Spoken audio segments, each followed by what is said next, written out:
Ay, si Ate Nona, ang pagkakasuggest lang nun, hindi naman totally suggest eh.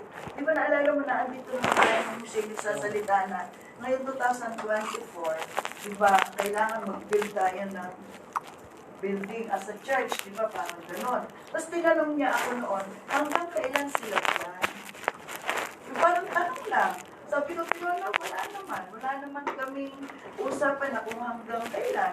Basta kako na, andyan, at pinaayos ko pa nga ako, sabi ko pang ganun kay Ate Nona. So ano ba yun ang plano ng church? Parang natanong lang ako doon. Yun, dito lang naman yung pag-uusap na yun. Yes. Sabi ko kay Tita doon, Oh, ano wala plano naman niyo siya kung binigay na sinabi. profit? Paano bibili dito? Kaya pa kami niya. Ayun yun, wala siyang in-advise na pangit. Wala siyang in-advise. Dito lang yung pag-uusap na naandyan. Oh, na ano ang plano ng church. Oh.